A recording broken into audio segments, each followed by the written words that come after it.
FM Newstalk 97.1. On-demand audio.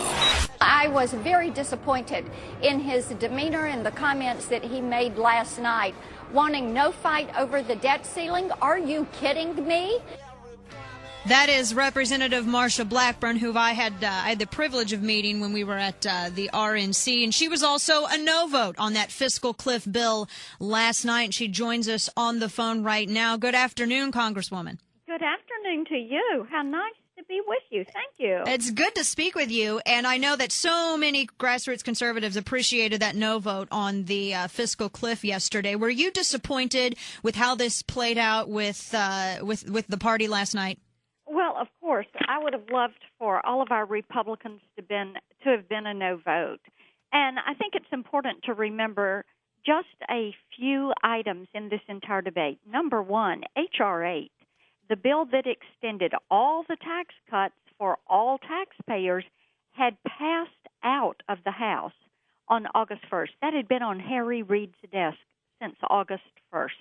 And he had made a decision not to take that bill up. And as you know, leaders make choices, and choices have consequences. Mm-hmm. And that choice of inaction ended up causing a world of hurt for the American taxpayer and created a lot of this D.C. drama with us being here during the Christmas holidays. I just think it's so disrespectful of the American people. And it seems as though this is there's been a number of times that Democrats have essentially rejected any kind of proposals from Republicans to avoid this cliff and to avoid everything that happened yesterday. You're exactly right. We had a total of 4 bills. The first was the reconciliation bill on the budget. And remember, the Senate has not passed a budget in 4 years.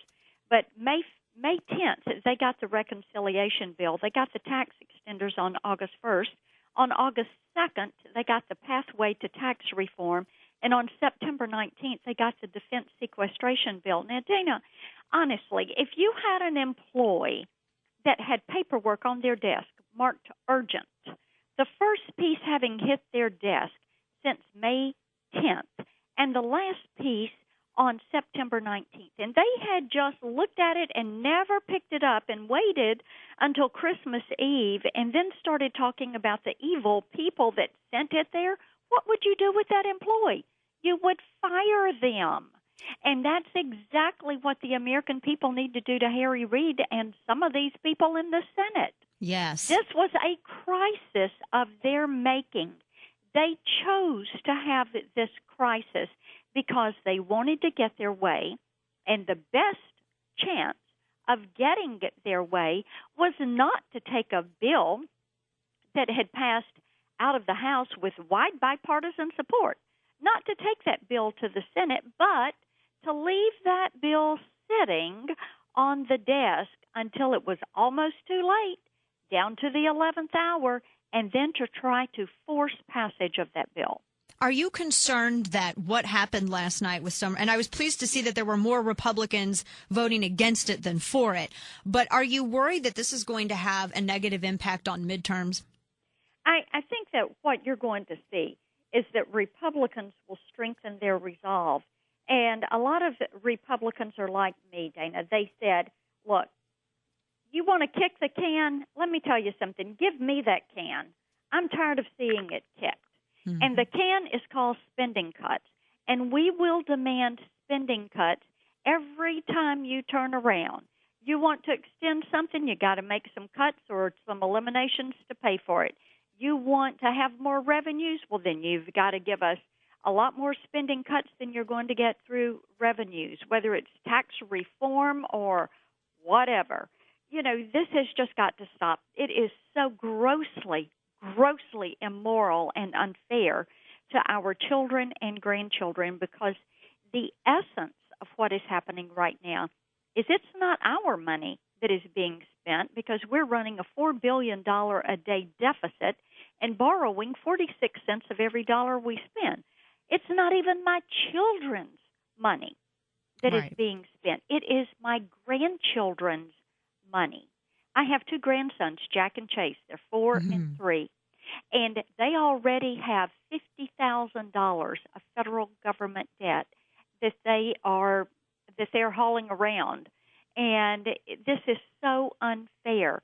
It is capping our children's future. It is trading it to the people that own our debt. What do you make of the criticisms about Speaker Boehner and his leadership? Do you share some of the criticisms that have been expressed by other members of the House?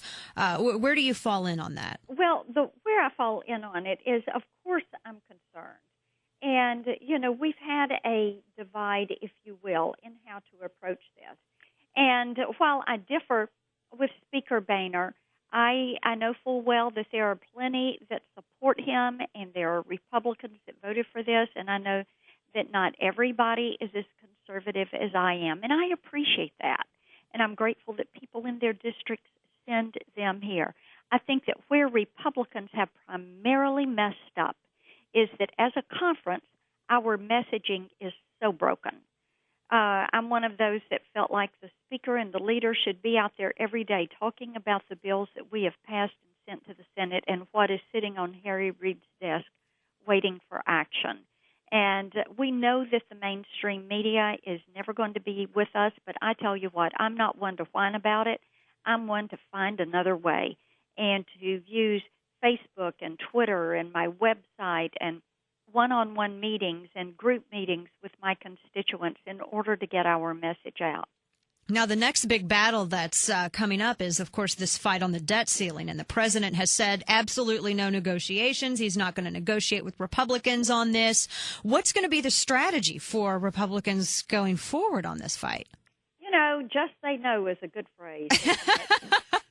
I think we need to bring that one back, because it is ridiculous that this president would think he could get his way on the debt ceiling and go spend my grandson's money and not have to come to Congress and talk about it or ask for that money. Does he really think he's going to get free rein on this? I don't think so. I just cannot even imagine. And he can scold us all he wants to scold us, but he has to make some spending cuts. This is not something that is up for debate. The ratings agencies, our sovereignty, the fiscal health of this nation demand that he sit down and work with us. I tell you, there are a lot of members of the Republican caucus who are done with these backroom deal-making sessions. They don't want Speaker Boehner to go back down there and try to negotiate anything else. The House, the People's House, should work by regular order. We are a people of orderly process. We start in kindergarten. We graduate when we get to 12th grade. We learn to crawl before we walk. We read storybooks and pictures and do phonics before we learn to read a novel.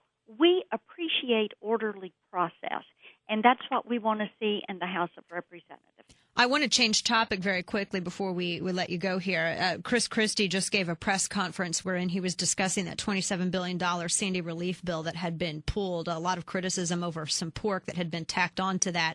Were you able to? What is your reaction to Chris Christie's criticisms, or any sort of any reaction or response or any enlightenment that you have about this bill? Because I talked a little bit on the program about how we've seen hundreds of millions in this first part of the Sandy relief bill, that it seems as though there was more pork than actual aid for hurricane victims. Well, and this is part of the problem that we have in D.C. And bear in mind, the Senate passed the bill, and then you know what the Senate did? They left town. So they didn't stay to finish the work. So basically, they gave us a bill, and it was a take it or leave it. You can't have a $60 billion bill, and then you've got part of it that is relief. The minority part of it is actual relief, and the other is all these add-ons and tack-ons and things that are in Nevada and Alaska and all these different places. And the House said, no, this is not the way this is to be done. And Senate, if you're not going to stay here and tend to this, if it's not important enough for you to have done your work in a timely manner, if it is not important enough for you to stay until we can allow the bill to lay over, be in growth, go to the Rules Committee, and follow the rules of the House, then we can't take up your bill. Right. Do you think Governor Christie is wrong to excoriate Republicans and put the blame on them for this? I do think that he's wrong. He should be looking at the Senate, and he should be looking at those that represent this area that did not get this bill filed or addressed or brought forward to us before the Christmas holidays. We've been hearing for weeks that the bill would be out there, and I don't know what all the delays were. I don't know what the issue was with all of that. I'm not a part of those delegations. But I can tell you that my constituents have just about had it with this hurry up and wait, and, oh, we have a crisis, oh, we have to do this, oh, we can't go through the regular channels, oh, we can't let anybody know, oh, we have to pass the bill in order to read it and find out what's in it. And see, that's exactly what happened with this tax bill with the Senate. Right, right. Well, we appreciate your voice out there, Representative Marsha Blackburn. And I know the vote yesterday, the no vote on that fiscal cliff, that's appreciated too. Thank you for your voice out there, and keep at it. Anytime. All right, take care. Thank you.